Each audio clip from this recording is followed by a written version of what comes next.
All right, folks, you still with us? Round two, Think or Be Eaten. We have with us William Ramsey. By now you know what the work is, and that is Aleister Crowley. He is the subject of this, Prophet of Evil, good old Aleister Crowley, 9/11, and the New World Order. And one more time, actually, the link will be up there, but now that I've mentioned it, just go ahead and nail it again, William, where they can go on the web. You can go to www.occult911.com. If you have any questions or anything, my email is www.occult911@gmail.com. Right. And the book can be found on Kindle and hopefully on iBooks soon. Yeah, I'm really liking that Kindle, but I'm becoming such a Luddite. I don't know if I'm going to do that, but that is attractive, I must admit. For as long as the juice is running, if you know what I mean. Right. Yeah. All right, let's pick up, if we could, and build from there. Crowley in his student days and such was at a time.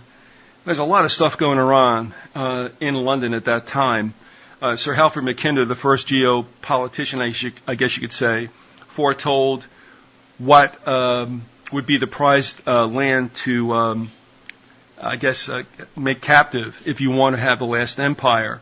Let's see now, it's Robert U. Benson wrote a book called Lord of the World. You have Rhodes hanging around there. You have Milner and his kindergarten taking off from when Rhodes died. A lot of architects for the way that the world will be, probably in this century, sometime, no doubt. And also in the mix there, again, is another character like Crowley. Did you get anything about him where they had some kind of general meeting, like for instance, with some of these characters with Rhodes? It was, I believe, what was it, St. Elmo's? I can't remember. I think it was something. I didn't see a lot of these kind of world shapers, the people who kind of shaped the new world order of their day. Mm-hmm. I didn't see a lot of contact between Crowley and them. He was more of a literary figure, and he had made a decision. He thought about going into politics, but moved against that and moved towards just a career in occultism. But not a lot of contact. But he was a very well-informed person, mm-hmm. So he probably was familiar with them. And it's not something that I was really just trying to get a general gist of Crowley, so I didn't focus on his kind of connections with those kind of world shapers, I guess. Yeah, well, I'll get emails because I can't remember the hotel where they all met. The Coefficient Club was part of them with the webs and such. But they were happening at that time, too. But it always would strike me that necessarily Crowley probably wasn't really welcome in those circles because he was just a little bit out there. And I wouldn't be surprised, but it just strikes me as extremely interesting. The stuff that was floating around in that city at that time and what has happened because of it. Can you tell me, of all the orders that he got involved with, and I would believe, I think according to your research, we're looking at the Golden Dawn, the Astra Morgenum, which is still alive and well, and the OTO, and we'll get into Thelema later on. Was he a charter member of any of them, and is there a reason why he was drawn to that with any kind of doctrine that ran through them? Well, I think that he was trying to acquire as much occult information as possible. So he was very ambitious.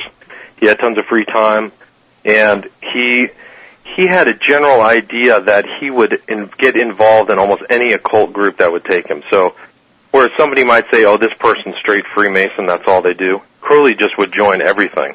And that was his position towards all of his followers as well. So, if he was part of what would, today might be called Mystery Babylon, he was in everything. So, and aware of everything. He was 33rd degree Mason. He went on the rites of Memphis and Mizraim, 90 degree and 95th degree by Cagliostro, those ones. He, OTO, he started his own organization.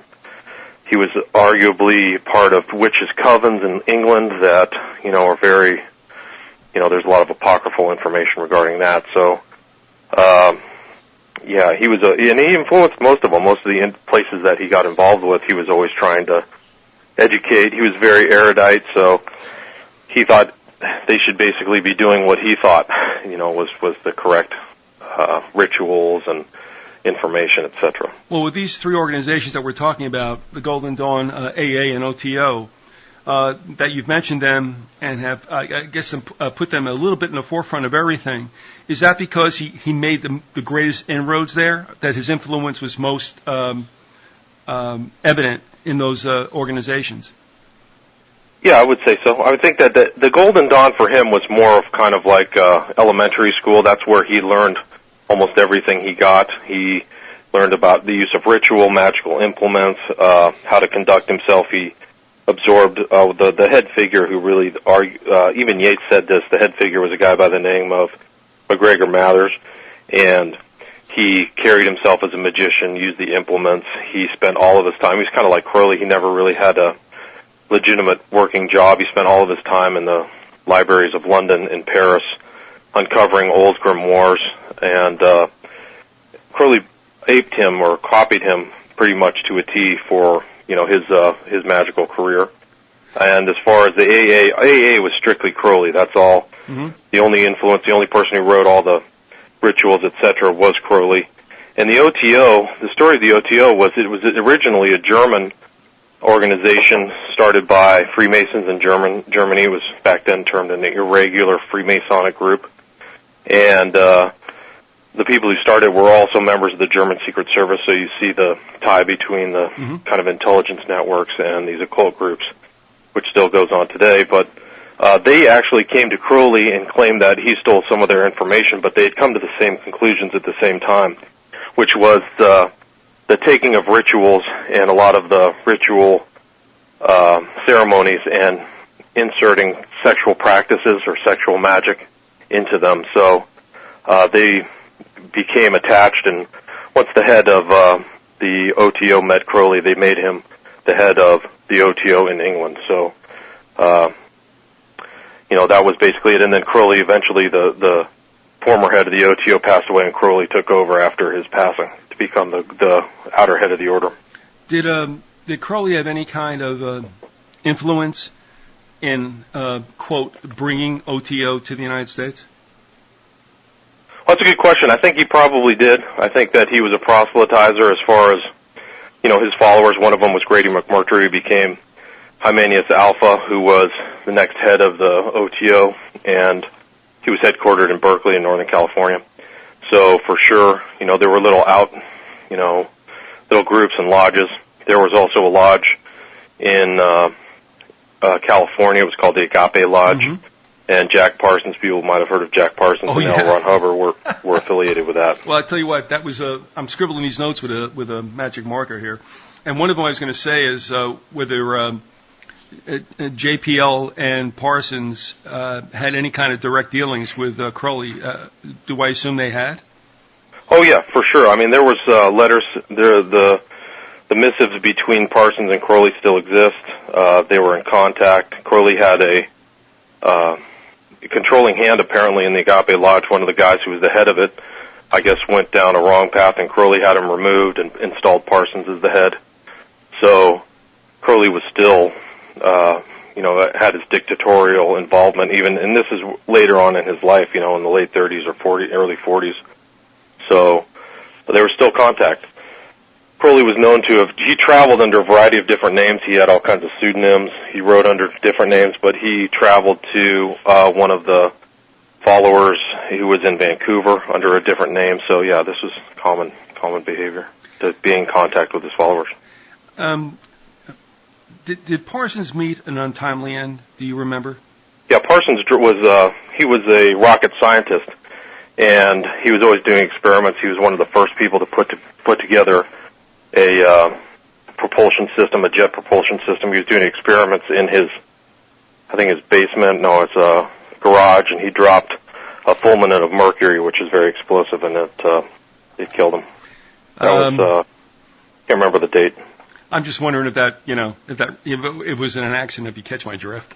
Yeah, absolutely. It's suspicious. It was suspicious. He had worked around explosives all of his life, even when he was, 10. So to make an accident of that sort, after going through so many rigorous scientific experiments with explosive devices is a little suspicious. So. Yeah, but see, I remember too the old story is the lumberjack used to tell me you never get hurt with your chainsaw until you've worked with it for 5 years. The point being is that you respect it, and when you lose respect, that's when you screw up. Right. So, but it's still, there was an individual out there. I don't know if you, William, if you've ever heard of her. Her name is Maury. She has a website called Reflections in the Night, and she came out with a book in which she said that she was basically raised up by her parents who were involved with Nazis to, shall we say, proffer certain services for Nazis. It would seem that the Nazis, when they came into the United States and were secreted over from Germany at the end of World War II, came into certain places. One of them happened to be in and around, I would assume, the epicenter might have been Manhattan Beach, I don't know. Parsons was there. She was there. Again, did you find any kind of connection between Crowley, perhaps, because he had been in the United States, is that correct? He had been there for a while? Many times he had traveled through the United States. So he was in the United States for the entirety of World War I, working as a intelligence agent for the British government. Now, he dies in 1947, is that correct? Correct. All right. Do you know if he was over in the United States anywhere within, like, say, 3 years of his death? Not to my knowledge. He was very frail and ill when he was older. He was a junkie. He was taking enough heroin to probably kill 10 people. And I never found any evidence that he was traveling, but his later life for me, researching it, was very vague. He was constantly moving. He had been kicked out. Once he got kicked out of Italy and France, he never went back, but he was moving between Germany, England, and he might have been going to the United States under assumed names, but I never found evidence of that. Yeah, why would he assume names? I mean, under travel, was it just that he didn't want the notoriety, or was he paranoid? And that doesn't make him wrong necessarily, but did he feel he was at risk? I think it's both. I think that he was paranoid. I think he knew he was always being surveilled as a person of interest. So he used names like, I think one was Oliver Haddo and all these other pseudonyms to move. He would wear wigs, makeup, etc. So I'm kind of sure he didn't mind doing that anyway. Yeah, I think that was his thing. He always, even when he was in the Golden Dawn, he would dress up in like Jaguar hats and makeup and he would always take on these different personages. He was, like, I think one was Count Savarev when he was in London after leaving Cambridge. He took on the bearing of a Russian count and dressed like that when he was traveling around the world. And when he was in Egypt, he felt comfortable in Arabic countries. He would take on I think one was Choa Khan or something like that was the name of one of the personages he took on when he was traveling in Egypt and Algeria. So he was very familiar with, operating as a chameleon. And do you have any idea whether or not he actually became these people? I mean, and I'm talking about supernaturally, being way out there. I mean, did he assume these people's lives or acted in a different manner? Not to my knowledge. I think that he took on wore the costume, and I didn't find any evidence that he was, literally trying to, become this different person. I think that. All right, and did he ever set himself as a channeler at all? Absolutely. I don't think he was a channeler per se, but I think he tried to channel entities. Okay.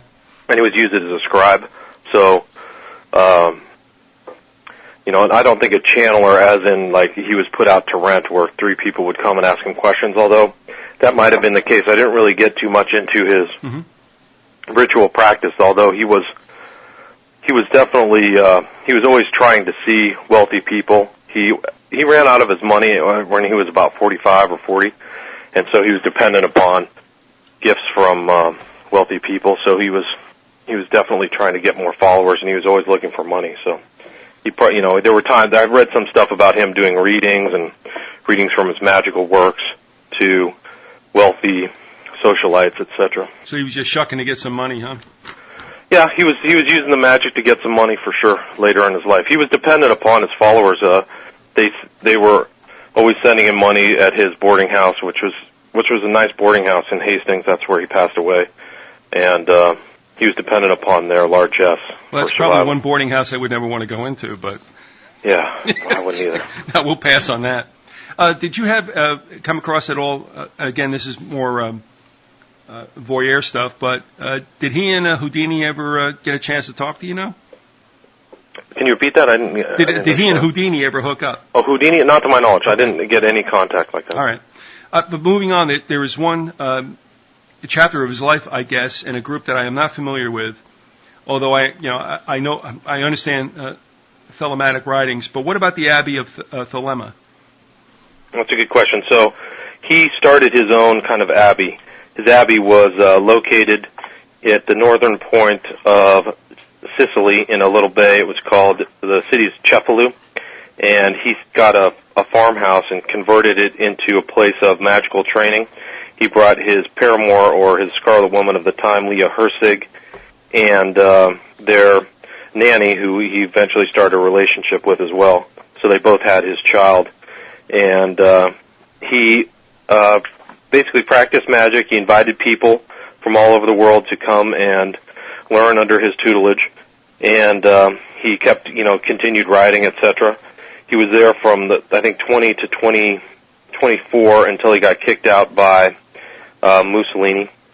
And he wrote a number of books, like he wrote a book called, he needed money while he was there, and he wrote a book called Diary of a Drug Fiend, which was which was almost a straight biographical account of his time at the Abbey.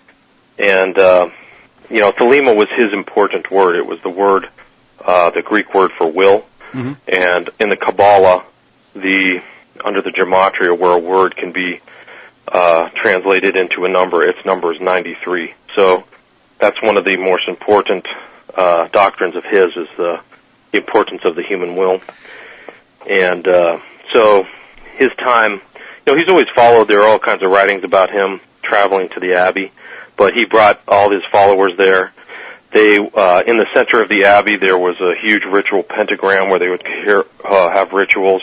Drugs of all sorts were laid out on open plates for the use of people who stayed there. Everybody had a certain dress code. They had to wear magical robes, and every day there were 4 adorations of the sun. So he called it Liber Resh. So you'd stop at morning, noon, sunset, and he'd have to wake up in the middle of the night to do these rituals. So it was a ritual, environment, and people would come from, interested parties would come from London and France to come and stay there for, whatever he could do. He thought of himself as a guru at that time. So, it was open. It was kind of a free love environment, and that's a surprise. Yeah. Yeah. So he invoked his favorite entity, who was Awas. He called him his guardian angel, holy guardian angel, and there's accounts in the book of all of the perversions that he was involved in, but he had one room in the Abbey called the Chamber of Nightmares, and it was on the walls were painted all kinds of grotesque figures, sexually charged, and writings that were very perverse. And it's interesting that Kinsey, who was like the so-called sexologist, went there, and so did Kenneth Anger, who was one of Crowley's followers. He's actually still alive today. Kenneth Anger actually had a showing at the Hammer Museum in Los Angeles last year of a lot of Crowleyanity, and it was apparently pretty popular. But he's still around. And anyway, he went there. Anger went there, and the locals had plastered over all the walls with white plaster. Anger pulled them all down and took pictures of it. And Kinsey was there. Kinsey was interested in Crowley's homosexual writings and pornography that he wrote. It's so great to know that he and his wife went ahead and did a sex-like study across the 50s to tell us how we should live. That's great. Oh yeah, I mean the scary thing is that if Kinsey's influenced by Crowley, then you have to say all of his writings are suspect. I think there was some lady, Judith Reisman, who was a debunker of Kinsey, and just realized that a lot of his stuff was just complete fiction. Here's what Crowley said about his time in the Abbey. He says, "I care nothing for public opinion. I care nothing for fame or success. I am perfectly happy in my retirement, full leisure to work, freedom from all interruption.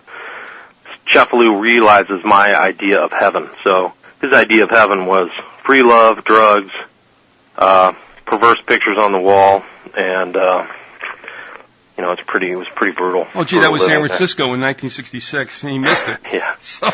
Yeah, I mean, and there was like sacrifices. There's an account in my book of a sacrifice. One of the girls who went there to the Abbey witnessed the sacrifice of a cat, and she has I have a very detailed account of their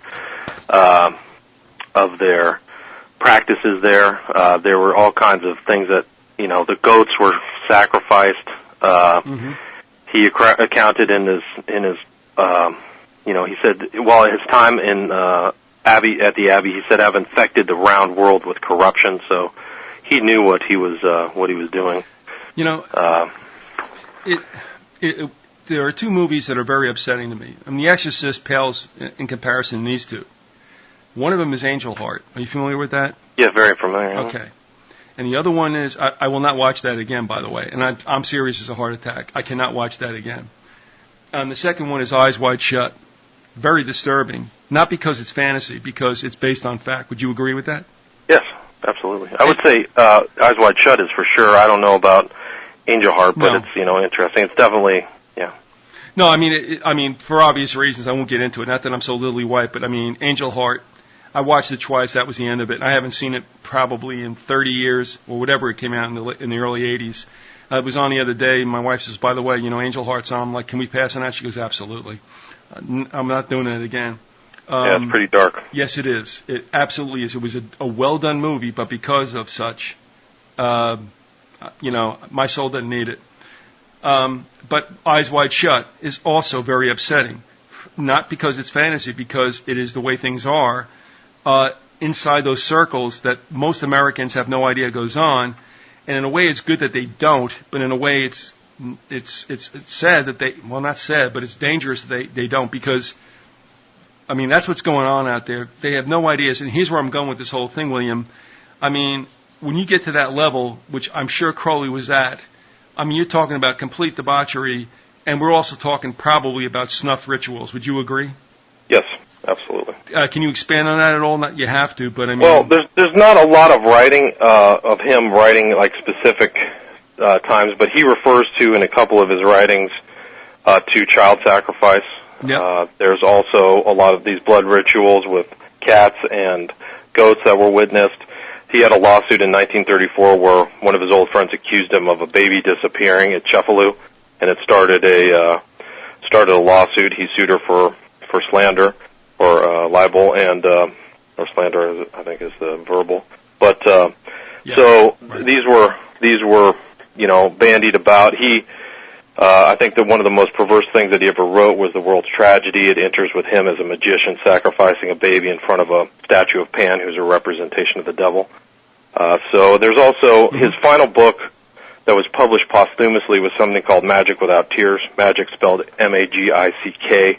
K is the 11th letter in the English alphabet, and 11 was a very important number. But in Magic Without Tears, he recounts these very strange occurrences. He went to somewhere in France where they had some kind of interior atrium where they let loose a prostitute with a bunch of wild rats, and then it's just really bizarre. She killed all the rats, and then everybody engaged in an orgy. And then there's also accounts of him orgying all the time, basically. So the Eyes Wide Shut scenario, especially with an elitist like Crowley thought of himself as an aristocrat, which he was. Mm-hmm. And he had a different understanding of relationship to other people. He really didn't have much empathy for people of a lower class, so he was an English classicist. And England at that time, and kind of still is today, was a very class-conscious society. Mm-hmm. So he was really at the cream at the top. And he recounts, even back in his earlier days, you see the sadism, which, exhibits itself for all these people who are involved in occultism and the aristocratic occultists. But he said he murdered a local cat. He says of it, I have been told a cat has 9 lives. I deduced that it must be practically impossible to kill a cat. As usual, I became full of ambition to perform the feat. I could therefore caught the cat, having administered a large dose of arsenic. I chloroformed it, hanged it above the gas jet, stabbed it, cut its throat, smashed its skull, and when it had been pretty thoroughly burnt, drowned it and threw it out the window that the fall might remove the 9th life. In fact, the operation was successful. I had killed the cat. I remember that all the time I was generally sorry for the animal, but I simply forced myself to carry out the experiment in the interest of pure science. So you see that kind of that cruelty towards animals, which is, an indication of Yes, it is. Psychopath. Yep. I mean, it's like one of the basic things. And how old was he when he did that? Can you tell from the? well, I think it was something like 14 or 15. Jeez. So very early age. He admits it, so it's an admission against self. And William, what you said is right. I mean, we've had a couple of situations down here in Florida that I paid attention to because it was local, and sometimes people will say, well, why should that be adjudicated as perhaps the death of a human being? And I understand how they would feel that way, but on the other hand, just as you said, that's a slippery slope into, shall we say, a complete disregard for the human body. Yeah, I think so. I think it's the first step. You I agreed. See the death, the blood, and then you move forward there. And that's, if you're an occultist, you're always looking for the next thing. So, I think he probably I don't have any evidence, but I think that the inclinations there, the blasphemy's there, and it's all on the paper. So. There's stories, and I think Leah Hersig, who was one of his followers, that he abandoned in Paris to a sordid life of prostitution. She had a diary that I poured through, and she would refer to, the guys are getting together tonight, like this very menacing reference to they're getting together. So you're not going to sleep anytime too early tonight, hon. Yeah, so it's a little scary. That's where things get a little chilly. We've talked a little bit about his connection with his contemporaries at the time, literarily. We talked about Yeats. And Somerset Maugham, I guess, is somebody I didn't realize had any contact with him, but also H.L. Mencken, who I think probably is one of the best sarcastic writers in American history. And Huxley and Orwell, maybe we'll talk about a bit. But can we tackle Mencken? I mean, what in the world was... what was the connection there? Well, that's a good question. I guess at a certain point in his life, he was, Crowley in around 1922 was trying to buy a paper, and he was trying to find people to help him purchase. It was called the English Review. And Crowley was friends with a guy by the name of Frank Harris. He was a lifelong friend, and these two were trying to get together to purchase it. So while they were in London, he dined with Mencken, and Mencken refers to it as, after meeting Crowley and his disciples in London, Mencken recalls Crowley is surrounded by a group, and this is what he says, surrounded by a group of idiots who regarded him as inspired and almost indeed a god. It was whispered in London that a certain amount of homosexuality was intermingled with the devotion of these disciples.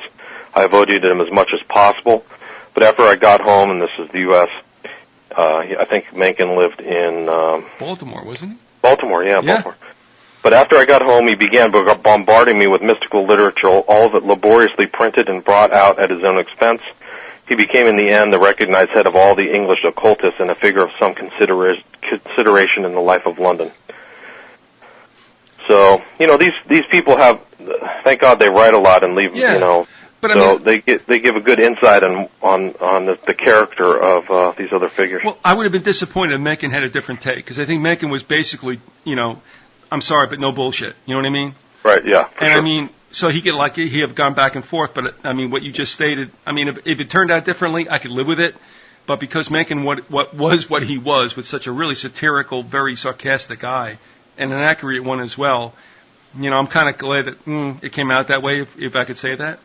Yeah, and most of the people who I quote who saw him really didn't have a high opinion of him. They just thought he was very interesting, a good talker, and an intelligent person. He was clearly an extraordinary personality, but none of them openly admitted to liking him. Mom called him, thought he was dangerous and a liar, but he was an extraordinary good talker. Well, you raise a really good point, though, William, and that is, now, and think, because I don't know if you thought in these terms, but you just raised a question within me, and that is, it looks like, if I got this right, and I may not have, that U.S. writers are like, they were buying an English crap. You know what I'm saying? I think that might be close to the truth. Yeah, they didn't. I just think a lot of them didn't have the notion of aristocracy, perhaps. I think a lot of them were poor, struggling writers. So, like Maugham and Hemingway saw Crowley. He has a little vignette meeting Crowley, but they had kind of that American sensibility. I think they're not classist, and some of his talk, and they might not even be occultists. So, for them, that's just an immediate turnoff. they're interested in this person who writes and doesn't work and is involved in the kind of bohemian enclaves of Paris and London, but they're not interested. At least that's what they wrote. So who knows what happens Behind sub the scenes, rosa. I yeah. don't know. But now there's two writers also that he was involved with somewhat, and you have in your work. One of them I feel was definitely warning us about what was to come and was not happy about it. The other is pretty much criticized for saying the same thing, but thinking like, well, I'm above it all, and you guys are just little proles. Although we've had somebody on, John Bonanno, who has kind of done a defense of this guy, and who I'm talking about is, one, Aldous Huxley, who was telling us what was going to be, I thought in an imperious tone, as if to say, well, you little, proles really is attached to Orwell, I know. But it's like Huxley's looking at us as saying, you guys are little people, so love your servitude. Then we also flip over to, to whom you mentioned, Eric Blair, who is, to us, George Orwell, who was telling us the same thing, too. Both of them were telling us about the world to come because I think they knew exactly what the plans were, in quotation marks, whatever that means. But I think it's all coming true. Huxley, I have a little less severe attitude toward, although he seems imperious and may be so in his attitude and in his language. In a way, I think he was trying to tell us something, and I think Orwell just flat out told us this is the world to come. You can weigh in on your feelings towards both writers, but as it relates to Crowley, was there a dynamic there? Well, definitely Crowley met Aldous Huxley in Germany in the early 30s, 1930s.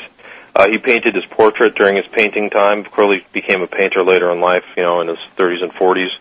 And I don't know where that painting is. It's probably in somebody's private collection. But Aldous Huxley was very familiar with Crowley. He knew of Crowley through his occult contacts. Aldous Huxley rubbed elbows with Hubbard, and they spent time together in Ojai, California, with the Theosophic Messiah by the name of Maitreya. His real name was Jiddu Krishnamurti.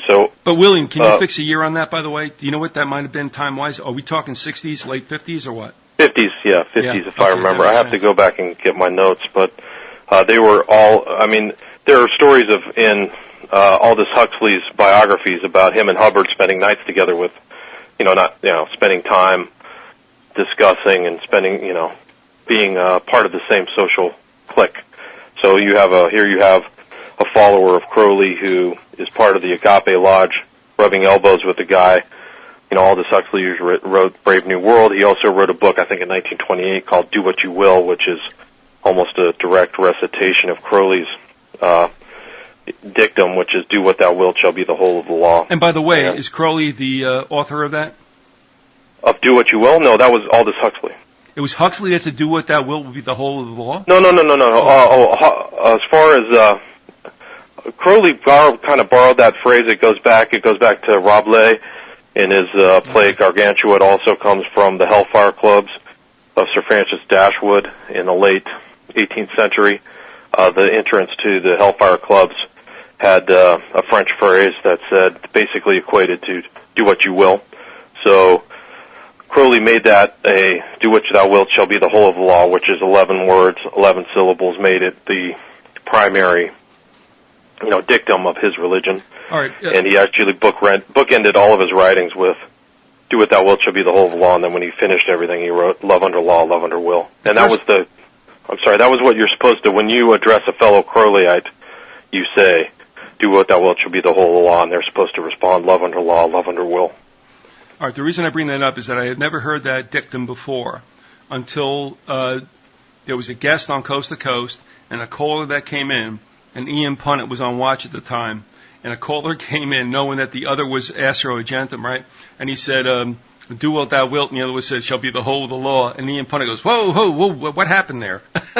Right. And that's the first time I heard it, but I wondered where it actually came from, because it is a very seemingly, to me, a satanic free will doctrine. The thing that always bothered me about that, William, was that, it's okay if everybody wants to do what that will, but if you're stepping on somebody else, that's not cool.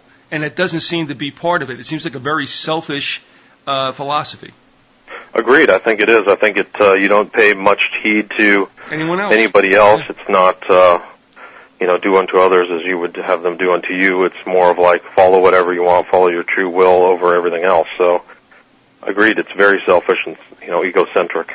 And I think Crowley lived it, and the wreckage he left behind by doing his own will was incredible. I mean, he abandoned his Scarlet Women whenever he wanted. He would take other people's ideas and money and then betray them. He was, his followers, he two of them went insane. The two of the Scarlet Women that he had, her Rose Kelly and the other was Demiramar. They both ended up in a mental institution. One went back and killed herself. He abandoned one of them to prostitution in Paris. So by doing his will, there are a lot of people who were, negatively affected by it for sure. Agreed. And, when I hear that, that's what I think about. It's like, well, that's just great. But, I mean, if you're stepping on anybody else, how do we deal with that? And apparently it's not their concern. And I think that's where you get in this, exclusive, aristocratic, let the peasants eat, cake kind of thing. Right. And with that, I want to ask you one thing. And I don't want to take too long because we want to get to some of the other things that I'm sure people have been hanging on to listen to. But that kind of stuff, not that the United States has become any different. It's we've become sullied as well over 200 years. But that kind of, indifferent elitism, like, oh, did our carriage run over a kern? Oh, what a shame. I mean, it seems to have found resonance for centuries, if not millennia, in Europe. And it seems to be somewhat connected to this monarchical thing about, all right, we're in the bloodline of Jesus or whatever, but we are, endowed by divine right to rule. So distilling this down to a single question, William, and that is there a reason why this seemed to come out of Europe? Is that the attitude, and everyone else is basically crap? Yeah, I think so. I think that's one of the reasons why people fled to this country is to get away from that whole bloodline notion, because I'm born of this family, I'm better than you. And will always be better than you, yeah.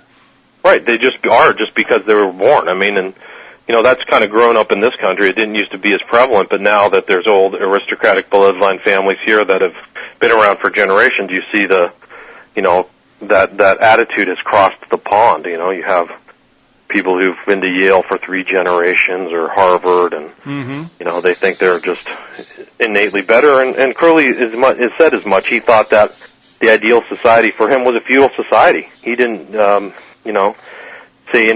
cast any aspersions upon it, where most Americans would be horrified by that. But he said, despite all its drawbacks, there was never a better social system than the feudal, so far as it derived from the patriarchal. So he had a, male-centered feudal society, and that's what Europe grew out of after the Dark Ages. That was it. Or in the Dark Ages, it was a feudal, divine right of kings. Our children are going to be kings, etc. And this country, the United States, was built as a direct, revolution against that notion, where we have elected officials, and we're supposed to be, a meritocracy, etc. And yet, supposed to be. I know, and we get affected as well. It just comes in the bloodline. I'm going to jump ahead if we can to, like I said, probably some of the subjects that folks are most earnest in wanting to hear. And there are 2 things. One, I'll probably reverse it from the way that we had agreed. I get to do that because it's my show. But okay, let's talk about where we are now. I think you and I are in agreement, and I'll let you articulate that understanding Scripture and understanding human behavior and what you've seen historically, comparing it to what's in Scripture. The New World Order is very real. I think we could say it is probably the architect is Satan, and we're getting kind of close, I think, to a certain time. Can you tell me what you think the New World Order is and why Crowley had some attachment to that? Well, that's a good question. I mean, I think that the real push forward for the New World Order and the people who are interested in the ordering of the global society was the events of 9/11. And I think that put into place so many institutional barriers against our rights. It created a a culture of real mind control, and it started off global warfare. It wasn't just Afghanistan or Iraq. There's assassinations taking place. There's bombings, etc. A culture of fear. So you see that this was a structured event that was intended to have an effect, and it was and you see the social striation that take place. I mean, people are trying to destroy the middle class. They're actually getting rid of a lot of our infrastructure as far as from an economic basis. They don't really, the people who are the head of the New World Order really don't care if it's a feudal state. So you see, the have-nots growing and the haves, having even more. And so, in the events of 9/11, there are direct lines and numerical attachments from that event back to Crowley. So I didn't know it at the time, but what in Crowley's system, the numbers 11, 77, 93, and 175 are all Crowley numbers. 11 was his number of pestilence, and it was a number that he used frequently in all of his rituals, and he refers to it frequently. So 11 and then 93 were the two numbers for Thelema and love, which in Greek is agape. So those both equate to 93 in the gematria. That's also the number in Hebrew, the number of his chief spirit was Iwas, and that equates to 93. That's who he received the Book of the Law from. The number 77 is an important number for him as well.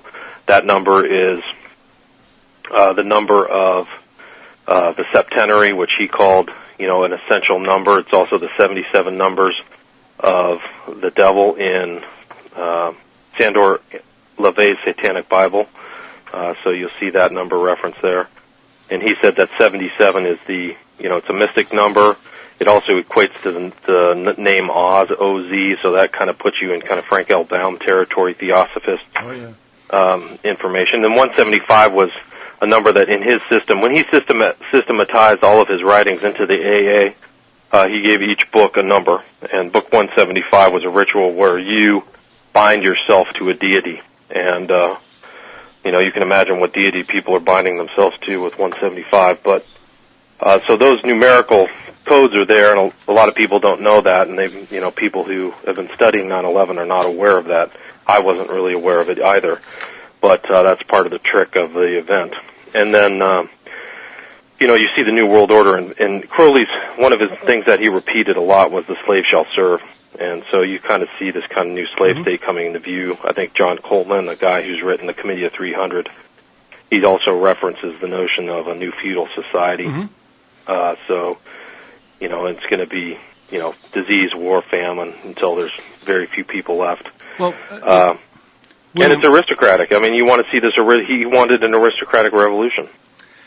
But the thing is, folks, even Christians, would scoff, and they do scoff, at the mention that there could be this kind of concerted numerology attached to that event. Because most people think, that 19 Arab hijackers did all this stuff, and that's all there is to it.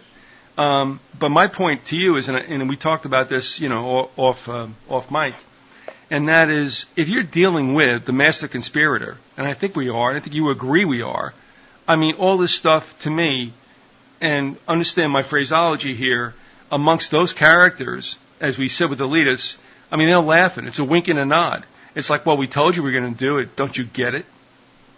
Right. Yeah, I agree. I mean, there was a lot of hints leading up to the event that these things were going to happen. So, for me, I do believe in the cosmology of the Christian cosmology. I do believe in that there is a devil. I believe in evil spirits, and I believe in good spirits. I believe in angels and God, and Jesus Christ was the Messiah. But unfortunately, we're in a world of good and evil. It's not all prosperity Christianity or 501c3 Christianity. There's unfortunately people who've made the decision to follow their own will, not God's will. And Crowley was one of them. And I see that attachment from Crowley into 9/11 and the New World Order. And I think I pretty much lay out a strong evidentiary foundation for that fact. I consider it a fact from what I've read and researched. Because you attach this to Crowley, Not that Crowley was the architect for the actual event. Yeah, I'm not saying he's an architect at all. Right, exactly. He's But what you're saying, part inspiration. and in his writings is one of those things that pops up from beneath to give people a clue, if they're looking for it, that this thing has been decided upon and it's evil in its nature. And for Right. those of us who don't get it, we'll all think, whatever mainstream news tells us. But then we get to another thing that's much, much deeper than that subterranean level from which, these numbers popped up, and that is we are truly, truly confronted with an ominous, and actually, Jack Kennedy said it best, a monolithic conspiracy that is going on. And I really do believe, and I'm going to let you have the last shot on this, that we understand that Satan's capable of it. We understand that this will only last a time, and that good will obviously conquer evil for all time. But we're going to go through a really rugged period, and we are dealing with what we could call the most powerful entity in and around Earth until an appointed time. So this numerology then, although a lot of people think it's a province of whack jobs, is not at all, but it's kind of almost like a anti-celebration, if you will, of Christendom and Jesus Christ. Like I said, I'll let you have the last shot on that, William. Go ahead. Well, I agree with that. I mean, I think that it's a herald of a kind of new dark age. People who are willing to make war against their own people. And I think that your point about, in my position and from my spiritual view, that this is something that's been talked about since Christ. And there's Revelations, and Crowley was very familiar with Revelations, and he himself wrote in one of his books that what nobody before me has done is to prove the existence of extra-human intelligence, and my magical record does this. I err in interpretation, of course, but it is impossible to doubt that there is somebody there, somebody capable of combining events as Napoleon forms his plans of campaign, and possessed of powers unthinkably vast. So, you're up against great wickedness in high places, just like Paul said. So, I'm in full agreement. But the thing that I like what you've done, though, if you're okay with this, and that is, I listen to Patriot stuff and all that other stuff, and it's like, okay, they're doing this, they're doing that. Maybe one day we can just do like a Bunker Hill thing again. No, sorry, folks, that's done with. But the thing is, and I'm sorry to say it for those who don't believe on Jesus Christ, and it's going to be a bummer for them. Okay, fine, but maybe you just want to tune in, because honestly, the victory is ours. But we have to go through this period. But as far as I can see, even if I didn't believe in Jesus, I'm looking at what they got, quote, they got, as far as weapons of mass destruction, and what we got, and we're not going to have a fair fight. And I think it's important that what you did was to say, look, this is what's happening. It's hard for a lot of people to countenance, even Christians. But what you broke down was, and that is, look, here is what they've done. This is their MO. And then numerology, which of course is also very much Christian, because it goes on both sides of the register. And I think I'm glad you did that. I was kind of wondering, okay, where are you going with this? But you're willing at least to come out, William, and say, look, understand who we're fighting against, and understand that this numerology isn't a joke, and what that represents, and by all means, finish out. I agree. I mean, I think it's not a joke. It's very serious. I didn't really like writing the book. I didn't like putting it out there. I know that some people will mock it and deride it or just straight out ignore it. Well, that means you're doing the right thing. Well, I understand that, good. but I had to do it out of conscience because I knew what I understood, and nobody was saying anything. So I think it's the most important element of the 9/11 it's all important of the political, cultural effect, but the spiritual and occultic influence is extremely important because it created this climate of fear, and it's important for people to come back, to repent, and to go back to God and Jesus Christ and read the King James Bible and do the work yourself and realize that there's somebody out there who wants to degrade you and wants to harry you, and really, the war of evil against humanity has always been there, and even Hitler was a follower and acknowledged, Crowley, and you saw his war against humanity and what resulted from that. And I don't think people should be naive of what can happen, frankly, because I think that, there were other people naive about what Hitler was capable of, and the results were he even turned against his own people. Yep. The Nero option, and he flooded the Berlin subway where 300,000 of his own people were, and just flushed them all away. I mean, he was a monster, and so you don't want a Crowley-level monster to ever be in control. Unfortunately, they're attracted to power, and they take it by force, and, but don't be a naive Christian is really, I think, what my general message is. There's evil out there, and but there's also good, which is good news. So there's a way to, overcome these dark ages that I think we're in right now. And, and some critics of us would say, well, you guys don't care because you're going to go to heaven, so you don't mind what happens. No, we do mind what happens. We're just being realistic. And even anybody who might even be agnostic or atheist, if there's any such thing, would turn around and say, look, if you really want to get into a duke, I mean, this isn't back in the days of Rome. I mean, you both don't have spears. They got stuff that we can't even imagine. And so a fair fight is not going to happen. But that's the way it was supposed to be. Because obviously, those who follow Jesus Christ are not of this world. And we are not called to shed blood in any kind of advance of any kind of kingdom. And that is just, there's another day coming. This one has been foretold to end the way it is. And I think we're seeing, I don't know how you feel, and you're going to tell me, but I mean, I think we're seeing, it's not the end of the world, because the world will last a millennium after the trib.